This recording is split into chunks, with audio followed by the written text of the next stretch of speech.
Hello to the internet, my name's Craig Montgomery, and we're here today to talk about the things that make you say, who even am I?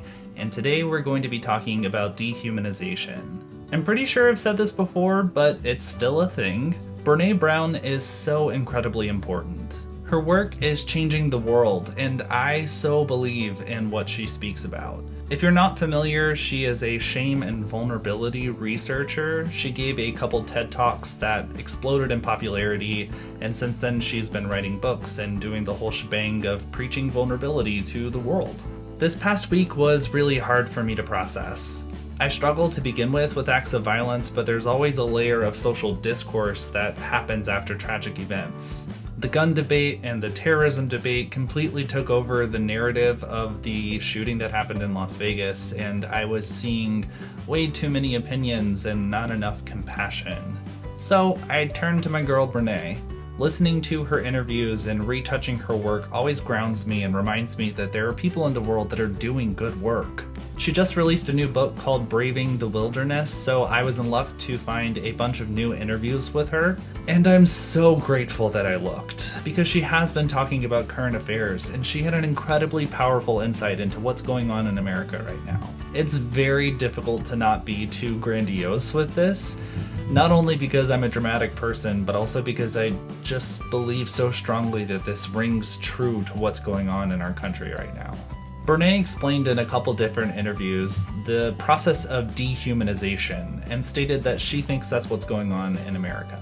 She explained that the process of dehumanization itself is when a group of people is removed from the moral protections of being human, often first with words, and now in the world that we live, it also happens with images. She's speaking as a sociologist, so this is referring to humans being biologically and socially designed to not harm each other. But slowly and over a long period of time, words and images can be used to other a group outside of what is considered human, so that it can become just as easily to harm them as it would be to harm an animal in the wild. I'm not going to speak to intention in terms of this process, because without any kind of actual evidence, that's really just conspiracy theories, and I don't think that's helpful.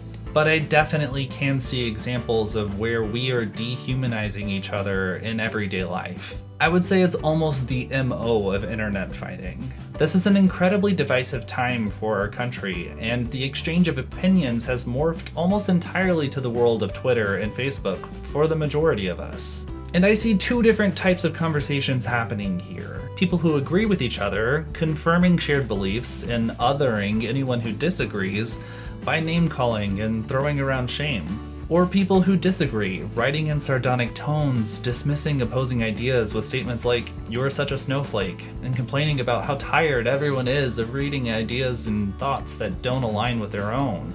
That's just how arguments go, you might say. Why be so sensitive to what fighting is? And to that thought, I say there's a massive difference between constructive discourse and your average internet scuffle. The most important difference probably being that both parties should be interested in and looking toward finding some sort of compromise, not in being right and changing someone else's opinion. As long as there is this toxic belief that there's a right and wrong side to every single debate, we're going to continue seeing little to no progress made on situations that we can't continue to drag our feet on. As a culture, we've been talking circles around climate change, gun control, the war on drugs, and so many more topics, and we keep spinning our wheels talking at each other. I won't dive into the particulars of a specific example because I'm obviously going to be biased to my own point of view, but I will say this: if you find yourself speaking at somebody and you assign them the label of criminal or libtard or fascist,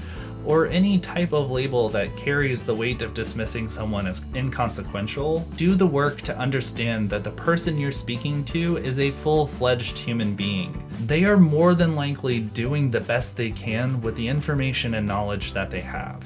And treating them with the dignity and respect that someone who's doing their best deserves is in your best interest. Every time we divvy up the world into two groups, us and them, our world gets smaller each time that happens. I do think there are imperative yes and no situations, like murder for instance, so I'm not preaching complete moral ambiguity here. But we have to learn to be more flexible. We share this world whether we want to or not. And I think that there's enough room for us to live with respect towards each other's differences. So please, be kind to each other. Discuss without name calling. And I beg you to stop grandstanding on posts that say delete me if you don't agree with this. Those statements are incredibly dismissive and harmful to constructive conversation. If you're emotionally drained from the constant debating, I encourage you to step away from social media and practice some self-care. That's going to serve you so much better than culling your friends list from anyone who could possibly offend you. The rhetoric around these debates is deeply entrenched in our culture, and it's going to take work for us to break the habit of falling back on tired arguments. That work is ours to do. To dig into ourselves, find the patience to recognize the humanity in the other. That's the most important work we can do. After all, isn't it so much easier to understand that we're not alone if we open up our world to accept the people who are around us? At the very least, I implore you to not name call. The toxic labels that are circulating around only reinforce the rhetoric that happens with these arguments. So if we could at least dampen down the use of those names, that would be a great start. If we want change, we have to show up and do the work. So this is my way of trying to join that fight and hopefully asking you to join it as well and to do that work and to be kind. Alright guys, that's all I have for you this week. You know, no big deal. It's not a big thing. It's a big thing. I don't like joking about that. It's a big thing. This is a big thing. It's a very big thing.